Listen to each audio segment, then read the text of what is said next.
Hello friends, welcome to my channel. তো মামনি চ্যানেলে সকল বন্ধুদেরকে স্বাগত জানাই।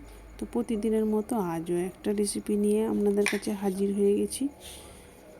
তো পমফ্রেটের সর্ষে পোস্ত অনেকেই তো অনেক রকমভাবেই বানিয়েছেন, আমি আমার মতো বানালাম, সেটাই আপনাদের কাছে শেয়ার করলাম। তো চলুন দেখে নেওয়া যাক। প্রথমেই দেখতে পেলেন মাছগুলো ভালোভাবে কেটে ধুয়ে লবণ হলুদ মাখিয়ে রেখে দিলাম।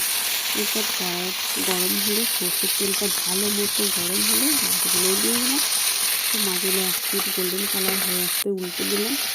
এই অবস্থায় একটা লো টু মিডিয়াম আঁচে রেখে ভাজতে হবে, তা নাহলে এক পিঠে মাছগুলো পুড়ে যাবে। তো দেখতেই পাচ্ছেন কি সুন্দর ভাজা হয়ে গেছে দুপিটি।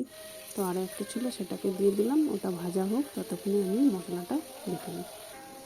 তো 1 চামচ সর্ষে দিলাম, গোটা সর্ষে, 2 চামচ পোস্ত, সামান্য লবণ দিয়ে আগে বেটে নিলাম।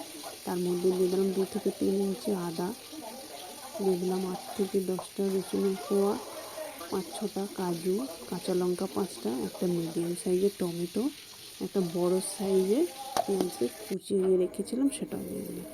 এরপর সেই মাছ ভাজা তেলের মধ্যে দিয়ে দিলাম 1/2 চামচ কালো জিরে। এরপর পেস্ট করা মশলাটা দিয়ে দিলাম। তো লো টু মিডিয়াম আঁচে রেখে মশলাটা ভালোভাবে কষিয়ে নিতে থাকবো।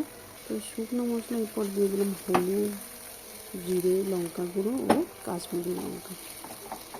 তো মশলার বাটিতে ধুয়ে সামান্য জল দিয়ে দিলাম, যাতে শুকনো মশলাগুলো ধরে বা পুড়ে না যায়।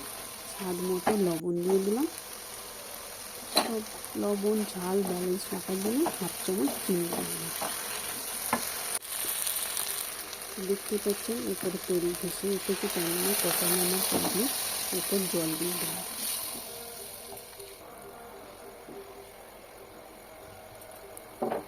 এবার গ্রেভিটা ফুটে আসলে ভেজে রাখা মাছগুলো দিয়ে দিলাম। ঢাকা দিয়ে 5 থেকে 10 মিনিট রেখে দেবো।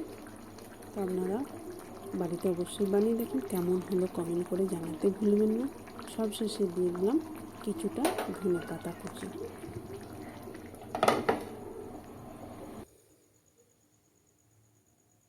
দেখতে পাচ্ছেন কালারটা কত সুন্দর হয়েছে।